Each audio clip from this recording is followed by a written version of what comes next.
Então, muito boa tarde a todos, bem-vindos novamente ao colóquio José da Silva Carvalho, Bicentenário da Revolução Liberal de 1820. Passamos então para um novo painel. Tenho a honra e o prazer de ter comigo o Dr. Luís Nunes Espinha da Silveira e o Dr. Luís Bigode Chorão, a quem agradeço desde já a amabilidade de terem aceito o convite da Câmara Municipal e da Comissão das comemorações deste bicentenário. Começo por apresentar o Dr. Luís Nunes Espinha da Silveira, que tem como áreas de ensino e investigação a história contemporânea, com relevo para o longo século XIX, a relação entre história e espaço e as metodologias de investigação, em especial as digitais, cuja aplicação à história começou na década de 1980 e cuja lecionação na licenciatura em História iniciou uma década depois. Tem longa experiência de orientação de trabalhos de pós-graduação.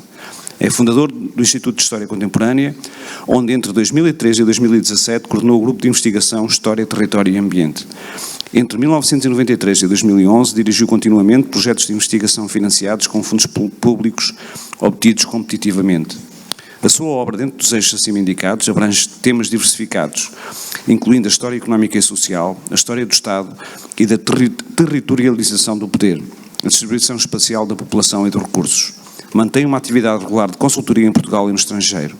Exerceu cargos de gestão ao nível do Departamento da Faculdade e da Universidade a que pertence, destacando-se a sua intervenção nas reformas do ensino e na concepção do sistema de garantia de qualidade do ensino da Universidade Nova de Lisboa. Tem como publicações Geographic Information System in the Historical Research and Appraisal, International Journal of Humanities and Arts Computing. Tem também The Evolution of Population Distribution on the Iberian Peninsula, a Transnational Approach, 1877-2001, Historical Methods 46.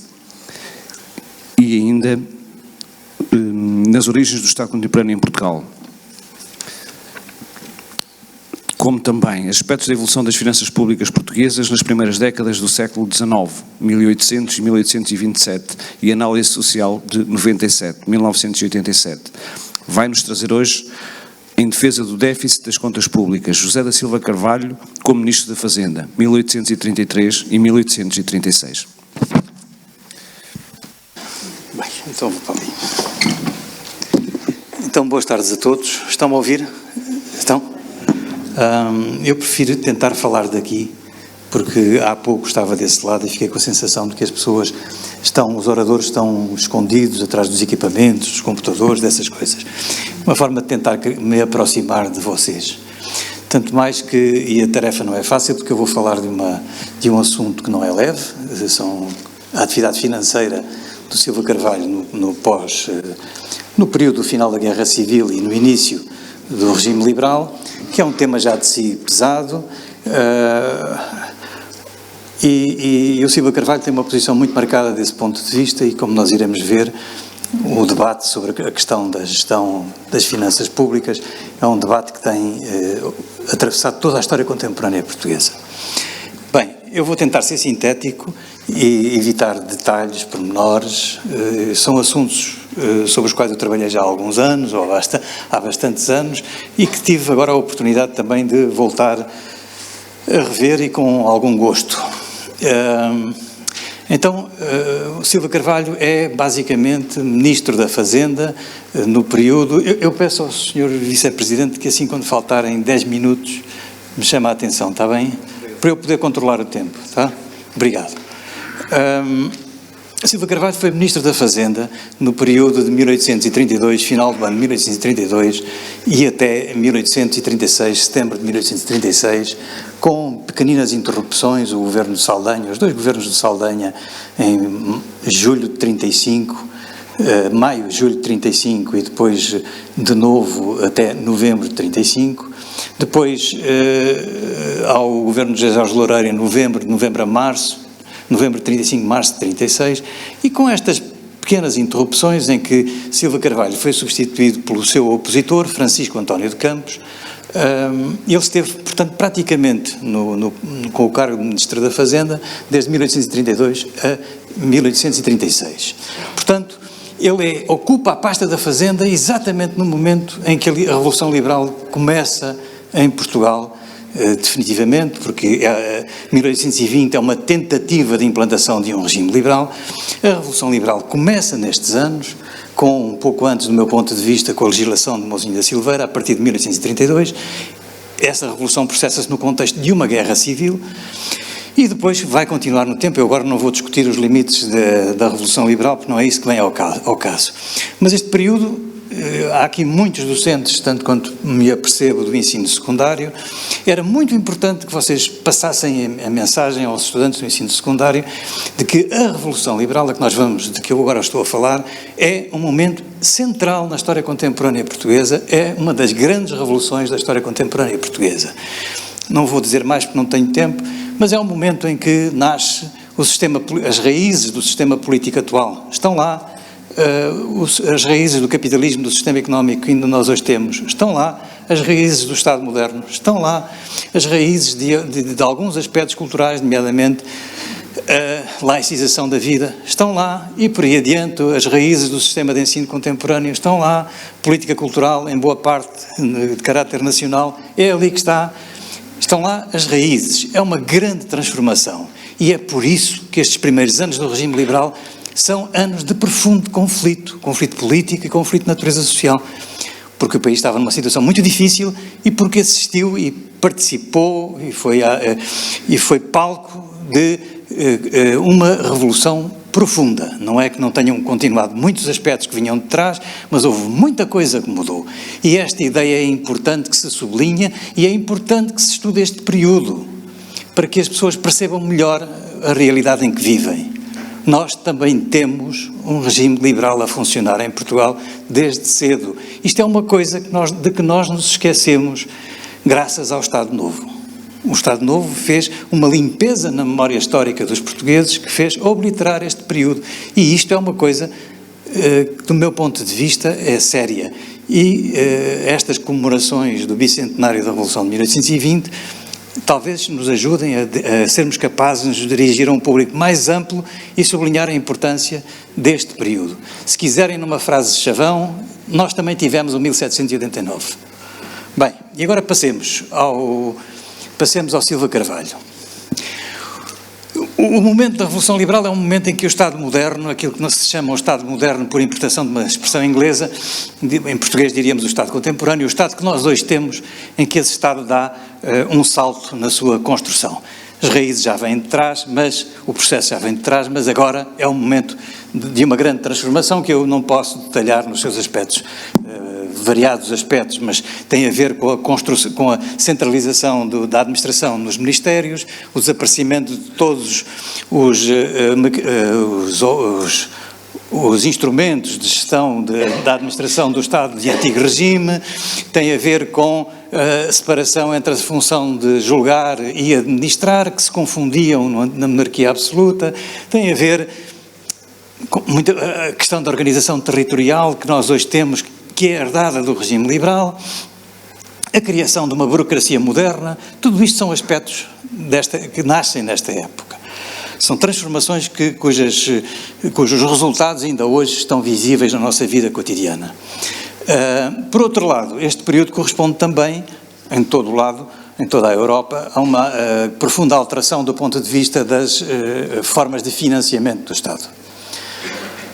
Genericamente, o Estado é um Estado que vai estar mais presente, embora seja um Estado liberal, não é um Estado proprietário, mas é um Estado que intervém para apoiar a iniciativa privada, sobretudo na Europa continental, e é um Estado porque vai intervir mais, por exemplo, no domínio económico, isso em Portugal é muito claro, com as infraestruturas, investimento nas infraestruturas, é um Estado que vai aumentar a sua presença na economia e só muito mais tarde e devagar é que vai diversificar as suas atividades para o setor, nós os chamaríamos das funções sociais, a educação, a assistência, por aí adiante. Isso é uma realidade em Portugal só do século XX. Mas este Estado, que vai estar cada vez mais presente na sociedade e na economia, vai aumentar as suas receitas, vai também aumentar as suas despesas, e o que a teoria diz é que neste processo cria um déficit nas contas públicas, um déficit que depois vai ser colmatado no período de transição, vai ser colmatado através de empréstimos públicos. Depois, no final do processo, o Estado aumenta as suas receitas, sobretudo através da sua capacidade de captação de impostos, primeiro diretos e depois indiretos. Genericamente e de uma forma muito simplificada, seria isto que estaria idealmente a acontecer nos vários países da Europa. Não é bem isto, porque este esquema tem muitas variações e é mais complexo. Bem, então, o que é que está a acontecer em Portugal no final do século XVIII, início do século XIX? Nós vamos ser atingidos, como todas as nações da Europa continental, pelos efeitos das guerras napoleónicas. E não só pelos efeitos diretos das invasões francesas, mas já pelos seus efeitos indiretos. A guerra na Europa, que se faz sentir a partir de 1793, quando a França inicia a sua expansão territorial, a guerra na Europa vai provocar um aumento das despesas militares imediatamente em todo o lado. Nós sofremos com esses aumentos de despesas militares, tivemos uma participação na campanha do Roussillon, como vocês sabem, portanto sofremos esse problema, tivemos que nos preparar para uma situação de conflito que se vivia na Europa a partir de então e que vai durar até 1815, até à derrota do Napoleão. Por outro lado, como efeito indireto, vamos ter a perda do comércio luso-brasileiro, o desaparecimento do comércio externo, ou afundamento, porque foi um verdadeiro afundamento do comércio externo, do nosso comércio externo, que estava baseado nas trocas, num comércio transitário dos produtos brasileiros para os outros países europeus e sobre o qual o Estado recebia direitos de importação muito elevados e que eram a principal rubrica do financiamento público nesta altura.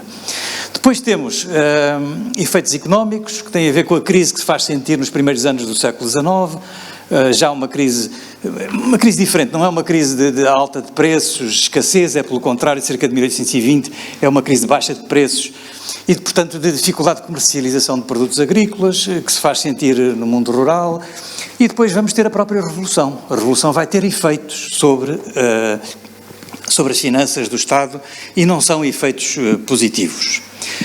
O conjunto de tudo isto significa que a caracterização desta situação pode ser feita genericamente em poucas palavras. Entre 1800 e 1827, a receita do Estado caiu 51% e a despesa caiu mais devagarinho, cerca de metade, 25%. O Estado tem permanentemente, nesta altura, déficits nas contas públicas, depois vai necessariamente começar a gerar uma dívida. E é justamente a partir de 1796 que nascem os empréstimos modernos, titulados por títulos de dívida pública. O Estado é, portanto, obrigado a recorrer ao crédito em montantes que vão aumentando ao longo do tempo e que assumem variadíssimos aspectos. Eu agora não vou entrar em detalhes de quais eram os empréstimos, como é que o Estado recorria ao crédito, etc. Uma das formas que o Estado tinha de crédito era pura e simplesmente não pagar. Não pagava. Criava uma dívida corrente que era muito grande na altura da Revolução Liberal.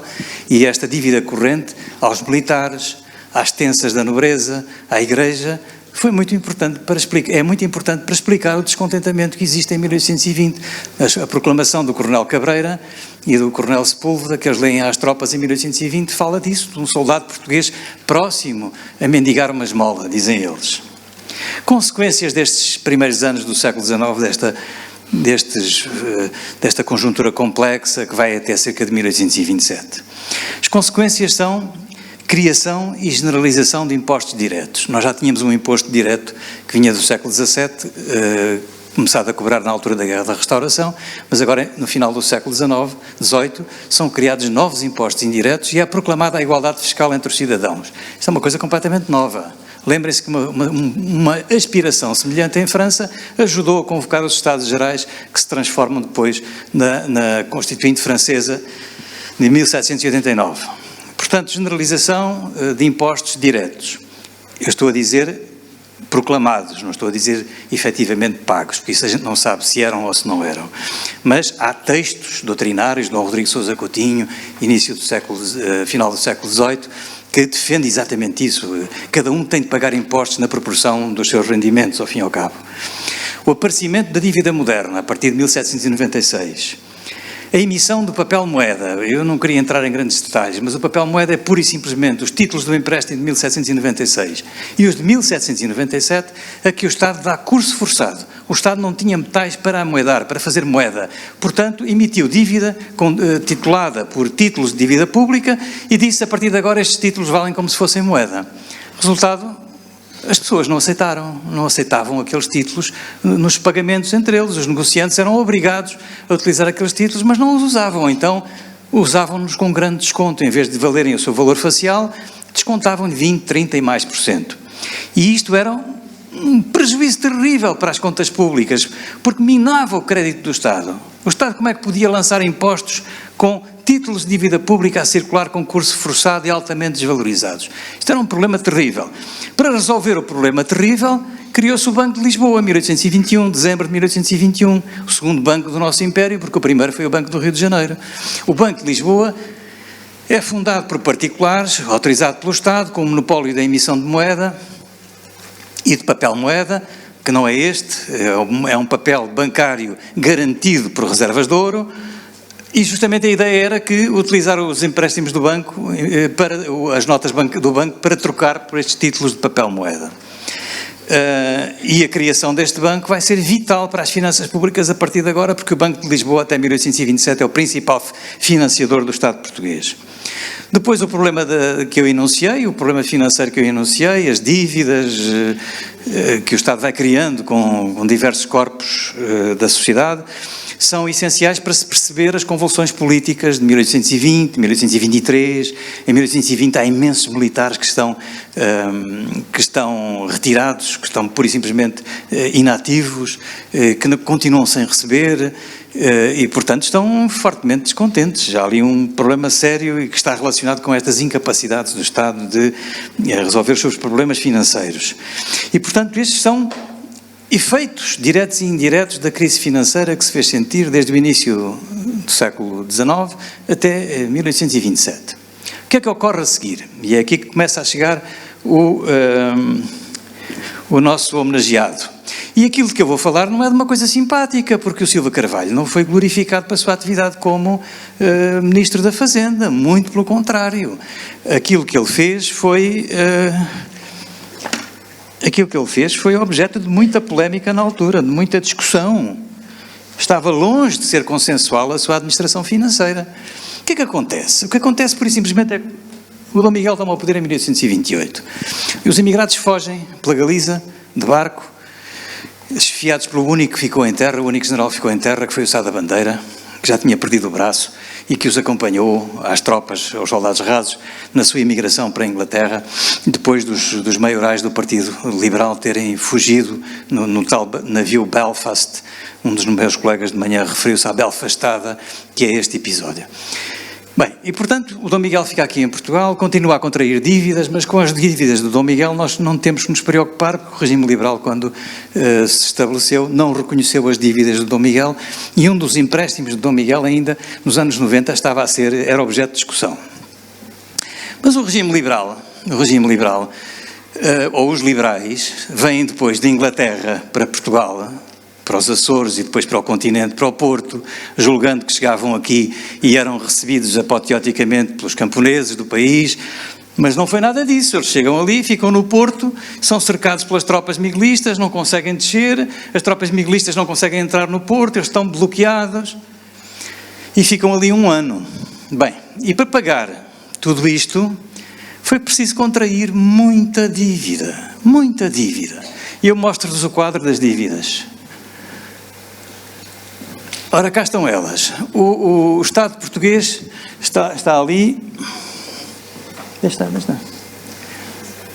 O Estado português criou entre 32 e 34, aqui já estamos no final da guerra, criou alguma dívida interna, a dívida pública dos Açores, o empréstimo patriótico do Porto. Eles chamaram-lhe patriótico porque chegaram ao Porto e pediram aos negociantes que contribuíssem para a causa.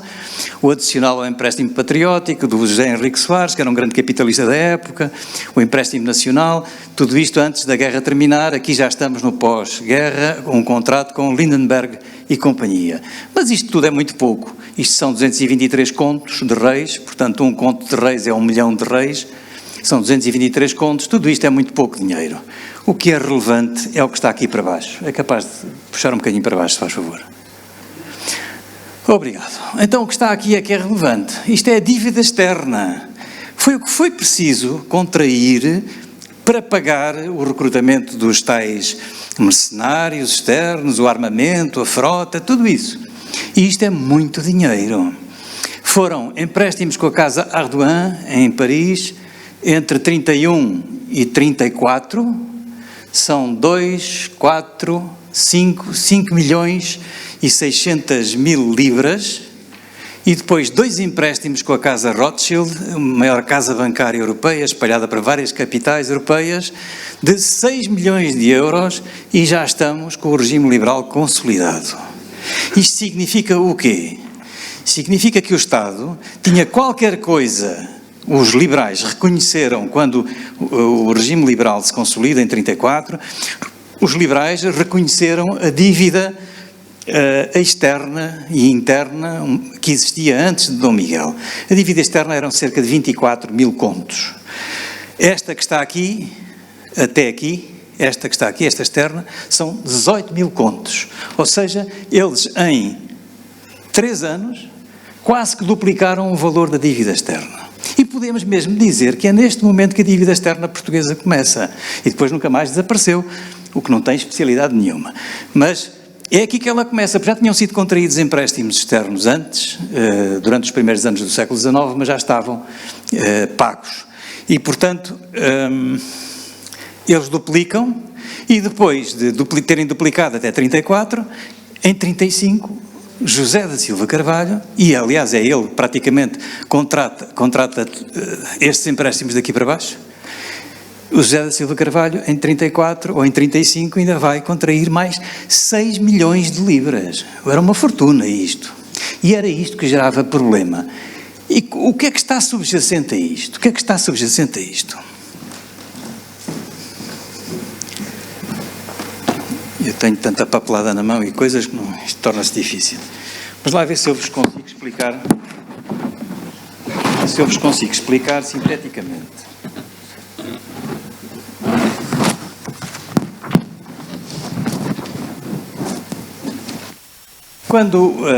Quando os liberais cá chegam, portanto, agosto, cá, eu tenho a mania de dizer cá, porque costumo estar em Lisboa, quando os liberais entram em Lisboa em 1833, 24 de julho de 33, o Silva Carvalho escreve: não achamos senão dívida e nada mais. Portanto, aquilo que eles encontram é uma situação absolutamente aflitiva. Herdaram toda esta dívida que eu disse, têm imensas dificuldades em cobrar impostos diretos e indiretos, portanto têm uma dificuldade imensa nas receitas, as despesas continuam, as despesas são muito mais difíceis de contrair, têm esta dívida para pagar, e eles chegam a Lisboa e ele escreve isto: não achamos senão dívida e nada mais. E depois ele diz mais, que nesta altura o país estava numa grande dificuldade, nós tínhamos era que ganhar a guerra e não tivemos capacidade de estar a fazer planos. Eu tenho aqui as citações, mas com estes problemas não consigo estar agora a ler tudo ao mesmo tempo. Bom, mas ele diz genericamente isto: nestas angústias do imediato nós não temos capacidade de fazer planos, não há planos a fazer. Agora é pura e simplesmente tentarmos pôr isto a andar. Mas depois, a pouco e pouco, ele vai formulando uma teoria financeira, uma forma de resolver estes problemas, e que era tudo menos consensual. E o que é que ele quer fazer? Basicamente, o Silva Carvalho alinha ou toma uma posição em termos de gestão das finanças públicas, que vai depois ter muita vida, uma vida muito longa no século XIX e XX em Portugal, assim como a linha da oposição. O Silva Carvalho vai perfilhar a ideia de que o Estado pode viver com o déficit. Não tem qualquer problema a existência de um déficit nas contas públicas. Estando o país saído de uma guerra civil e com grandes dificuldades, ele diz: não vamos lançar impostos. Não há condições para lançar impostos. As pessoas estão empobrecidas, a economia está desorganizada, não vamos colocar ênfase na cobrança de impostos. O que nós temos de fazer é fomentar o crescimento económico. Fomentar o crescimento económico para ele era desenvolver a agricultura e desenvolver a indústria. E como é que isso se fazia? Com auxílio de capital estrangeiro, que em Portugal não havia muito, portanto, com auxílio de capital estrangeiro, vamos abrir bancos, ele queria abrir 4 bancos regionais, com esses capitais estrangeiros, que depois vão apoiar o desenvolvimento da indústria, a transformação dos transportes, da qual ele começa também agora a falar. Para conseguirmos fazer tudo isto e gerir ao mesmo tempo as enormes dívidas que temos, ele lembrou-se então e extinguir também o papel moeda, ele lembrou-se de um estratagema, que foi uma coisa que se fazia correntemente já na altura e que se continuou a fazer pelo século XIX, que era converter a dívida. Aquelas dívidas pagavam juros caros, 5%, 6%, e o que é que ele queria fazer? Ele queria fazer com que os credores estrangeiros aceitassem uma conversão da dívida para juros mais baixos. Em vez de pagarem 5%, 6%, a dívida ia ser convertida em títulos de 3% e o Estado ficaria com encargos menores. E propunha também uma solução para a extinção do papel moeda que tinha também a ver com a sua troca. Portanto, depois a troca por notas bancárias e, portanto, o Estado libertava-se também daquele cancro, como ele chamava, e o Dr. Rodrigo Sousa Coutinho também se referia mais ou menos nestes termos à questão do papel moeda. E culminava tudo isto, e era uma peça essencial de todo este estratagema, a venda dos bens do Estado, dos bens nacionais, ou seja, a venda dos bens que o Estado tinha nacionalizado entre 33 e 34, Casa das Rainhas, Casa do Infantado, Patriarcal de Lisboa, os bens da sede de Lisboa, os bens da Universidade de Coimbra, os bens das ordens militares, os bens dos conventos, os 340 conventos que vão ser extintos, conventos masculinos que vão ser extintos, bens do Tesouro Público, portanto do erário do rei, que estavam chamados bens da coroa. Tudo isso o Estado nacionaliza pela mão do Silva Carvalho entre 33 e 34 e vai agora ser posto à venda. E aqui há um pormenor muito importante. E como é que isto vai ser posto à venda? Como é que estes bens vão ser pagos? O Silva Carvalho dizia, vamos pagar estes bens com títulos de dívida pública, ou seja, os títulos destes empréstimos externos, os títulos resultantes da conversão só ganhavam atratividade para os estrangeiros se ele os admitisse como formas de pagamento na compra de bens do Estado, na privatização dos bens do Estado. E a coisa está intimamente ligada. A certa altura, em abril de 35, a lei de venda de bens nacionais, a grande lei de venda de bens nacionais, é de 15 de abril de 35. E quando se está a discutir no Parlamento, ele faz declarações que vão neste sentido, dizer, atenção, a informação circula, as discussões que nós estamos a ter no Parlamento estão a ser seguidas em Londres.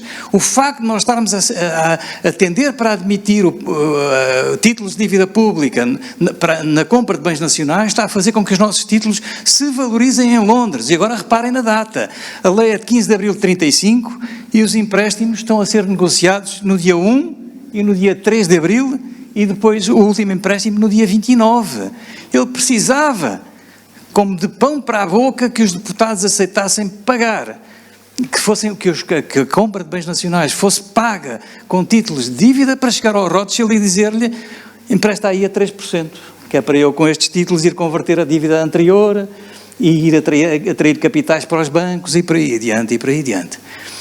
Mas esta política financeira era tudo menos consensual, porque as pessoas na altura tinham enorme medo deste crescimento gigantesco da dívida, tinham enorme medo, a esquerda não aceitava a contração não só destes montantes de dívida, como que estes montantes fossem contraídos no estrangeiro. Havia ali algum nacionalismo do ponto de vista da esquerda.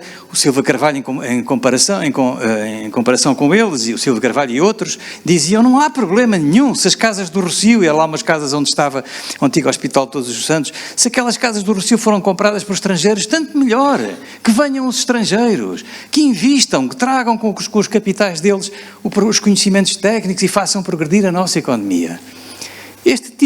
Esta linha de atuação que tem como pressupostos a ideia de que o Estado pode viver com déficit, que pode financiar esses déficits através da dívida pública, Porque através desta forma e depois conseguindo apoiar o desenvolvimento da economia, isto vai fazer com que, a prazo, o crescimento da dívida e se os respectivos capitais forem bem empregues, isso vai fazer crescer a economia e vai remunerar o Estado outra vez, e nós vamos conseguir, através destas operações de conversão da dívida e através do crescimento económico, vamos conseguir a prazo reequilibrar as contas públicas. Isto era a teoria dele. É claro que o Francisco António de Campos, que lhe sucedeu na pasta da Fazenda, em maio de 35 e depois em novembro de 35, no governo da esquerda, destruía isto completamente. Quem era o Francisco António de Campos? Francisco António de Campos era um homem que tinha casado muito rico, aliás, com uma senhora daqui perto de Santar, desta região. Era um grande capitalista, que no pós-invasões francesas, com o Pinto Basto, a família Pinto Basto, ali de Aveiro, arremataram o contrato do tabaco, que era um contrato milionário. Só grandes capitalistas conseguiam arrematar o contrato do tabaco. Anteriormente era uma sociedade em que estavam 4 dos grandes capitalistas da cidade de Lisboa, os mesmos que pagaram a construção do Teatro de São Carlos para substituir o Teatro de Ópera Régio, que caiu em 1755. Era preciso ter mesmo muito dinheiro para arrematar o contrato do tabaco. E o Campos, juntamente com o homem da Vista Alegre, lá arremataram o contrato de tabaco. Depois vão estar, em 34, o Campos, por exemplo, é membro da Associação Comercial de Lisboa. E o Campos contestava toda a política financeira, contestava os pressupostos, dizia o Estado não deve ter déficit, o Estado tem de ter contas equilibradas. E para ter contas equilibradas, o Estado tem de sobretudo, remodelar os seus serviços, reduzir e reorganizar os seus serviços, tem de fazer poupanças. Depois, deve lançar impostos, não novos impostos, mas deve reativar a cobrança dos impostos. E a seguir, se tiver de contrair empréstimos, eles que sejam contraídos no interior do país e não no estrangeiro. Era esta a política do Campos. Disse que o Campos, quando foi apresentar o orçamento para 1836 no Parlamento, em janeiro de 36, terá chorado na antecâmara. Tal era a dificuldade da situação financeira, dizem os mexericos da altura, não sei se é verdade ou não, mas que tal era a dificuldade da situação financeira de então, que ele terá, então, tido essa atitude antes de aparecer no Parlamento. A situação é, de facto, muito difícil. Tudo isto que o Silva Carvalho pensou foi executado, mas não deu os resultados que ele queria. Porque ele saiu, e porque as coisas depois, ele saiu das finanças, e porque as coisas depois não correram assim, a venda dos bens nacionais não produziu as receitas que se pensava, não ajudou a amortizar a dívida, etc. O que é que estava por detrás da oposição do Francisco António de Campos? E esta é uma das linhas de fratura evidentes entre cartistas e setembristas, entre os moderados e a esquerda do liberalismo. Falou-se muito sobre estas questões de cartismo e setembrismo até há uns anos, e depois essas divisões foram mitigadas posteriormente pela minha colega Fátima Bonifácio, que mostrou com muita razoabilidade que muitas daquelas coisas não faziam sentido. Havia um grupo ao centro dos moderados e um grupo ao centro dos liberais de esquerda, dos cartistas e setembristas, que se queriam entender e entenderam-se para fazer a Constituição de 38. O problema estava nas pontas do cartismo e nas pontas do setembrismo, radicais que não criam um entendimento. Esse é que era o problema. E a Fátima Bonifácio mostrou que, de facto, cartistas e setembristas não eram assim tão diferentes, e não são. Basta ir ler os debates parlamentares do início da Revolução Liberal para se perceber que não são. Agora, há uma divergência séria entre eles, e essa divergência tem a ver com a gestão das contas públicas. Esta divergência sobre as contas públicas é séria. Eles não concordavam na política financeira. Uns queriam as contas equilibradas, os outros acreditavam nas virtualidades do déficit e da dívida se os capitais fossem bem empregos e se fossem empregos no desenvolvimento económico.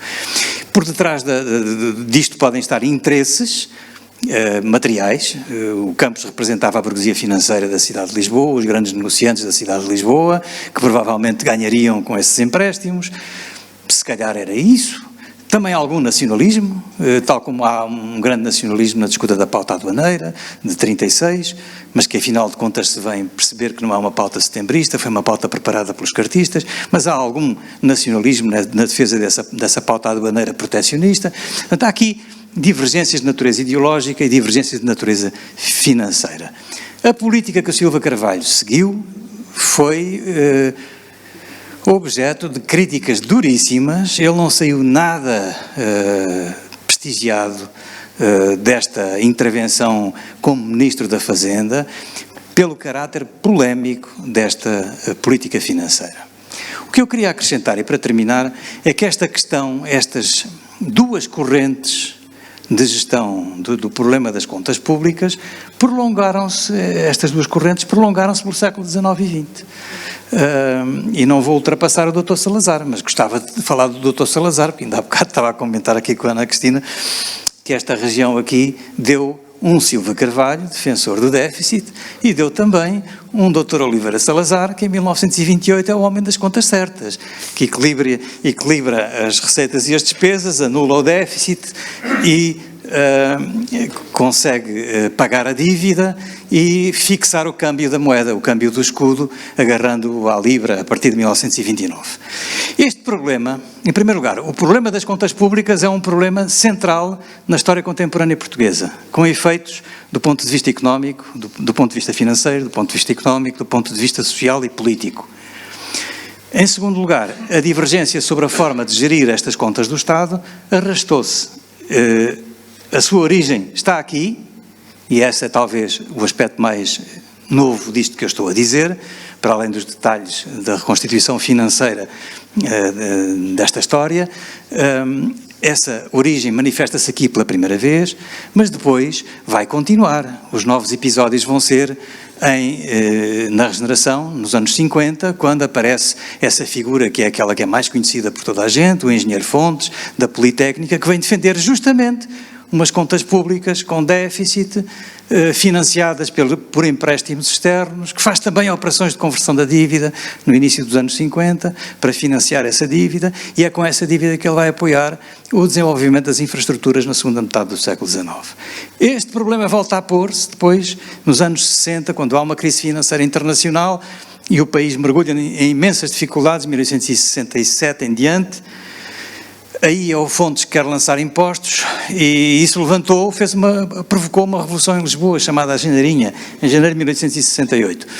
E emerge então um partido à esquerda do liberalismo, os reformistas, que tal como os setembristas vêm dizer, não, déficit não, temos de ter contas equilibradas, reformar, reduzir as despesas, reformar a administração, lançar impostos se for necessário e fugir dos empréstimos. Isto volta a pôr-se em 1890-91, quando há uma crise financeira internacional e o Estado está com uma dívida enorme e quando o crédito fecha, o Estado mergulha então em enormes dificuldades. É nessa altura que vamos abandonar o padrão ouro, ao qual tínhamos aderido nos anos 50, é nessa altura que o Estado vai provocar uma bancarrota parcial, deixando de pagar os juros. Pura e simplesmente não há dinheiro. Não há dinheiro porque o Estado não se consegue financiar no estrangeiro, não consegue manter o nível das suas receitas e, portanto, tem déficit, tem dívida e deixa de ser capaz de pagar inclusivamente o serviço da dívida. E, portanto, entra em bancarrota parcial em 1892. Pela primeira vez isso aconteceu. Depois, estes problemas arrastam-se, porque a crise de 1890 não é o começo da República, ao contrário do que muitas vezes se diz. Aquilo não é um plano inclinado, não há 1890 o ultimato e depois a monarquia vai a descer até dar origem necessariamente à República em 1910. Não é bem assim. Há muitos aspectos da crise de 90-91 muito sérios, mas que foram ultrapassados, mas há alguns que não foram. E um dos que não foi é o problema financeiro. Embora a nossa monarquia tente contrair o déficit das contas públicas, controlar a dívida, nunca o conseguiu fazer. Quem vai tentar de novo vão ser os republicanos. Afonso Costa, em 1913, consegue equilibrar as contas.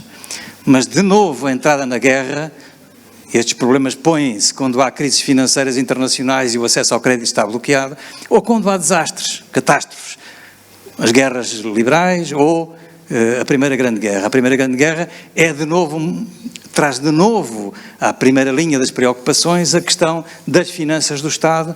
O Estado tem déficits brutais pelas despesas de guerra e vai-se financiar junto do Banco de Portugal, que a única coisa que pode fazer é fabricar mais moeda.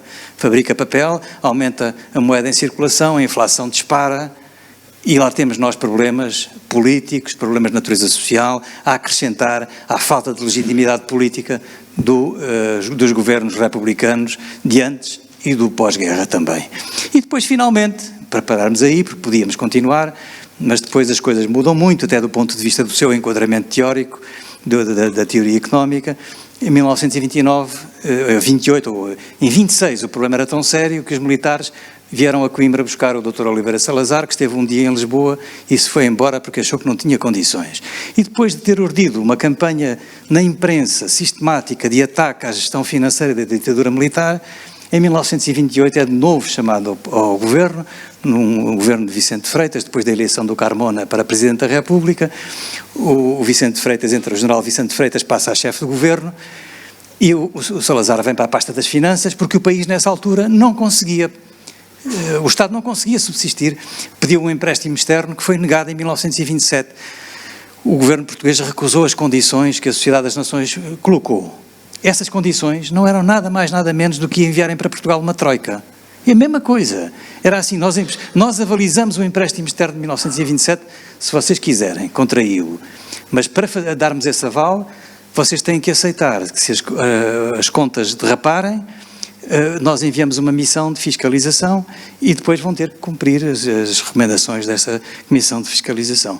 E, portanto, é depois em ditadura, a partir de 1928, que o Dr. Oliveira Salazar aplica a receita do costume, contração das despesas, aumento das receitas públicas através dos impostos, e depois consegue extinguir o déficit das contas do Estado e com isso ir extinguindo progressivamente a dívida pública e depois ainda há a questão da adesão ou da fixação da paridade do câmbio do escudo e da libra que deu estabilidade ao câmbio da nossa moeda. Mas o problema, como vocês sabem, eu não quero entrar aí, renasceu depois do 25 de Abril na democracia e tivemos bem recentemente uma experiência do que foi isto e de novo com estas divergências em torno da forma de gerir a dívida. Estes problemas são problemas internacionais, isto não tem originalidade nenhuma, no nosso caso, mas têm particularidades nacionais. E no nosso caso estão muito relacionados com esta debilidade do Estado, incapacidade do Estado de lançar impostos internos, escassez de capital para financiar a atividade económica e até a atividade financeira do Estado. Há uma série de características do nosso país que, enfim, condicionam o tratamento deste assunto. Mas é um assunto, como vos digo, é central. Pode ser chato. Espero que eu não tenha sido muito chato. Procurei dar-vos as ideias gerais, porque os detalhes disto são horrorosos, são intragáveis. Só numa noite de insónias é que eu consigo abordar isto outra vez. Mas são importantes, isto é uma matéria muito importante na nossa história contemporânea que nós não podemos esquecer e tem a ver com o papel do Estado na sociedade, com a sua relação com a economia, com os agentes económicos, com os vários grupos de interesse também e por aí adiante. Santa Combadão fica com a glória de ter dado Silva Carvalho e Oliveira Salazar. São os dois polos opostos desta discussão. Tá bom? Muito obrigado. Muito obrigado, Sr. Professor.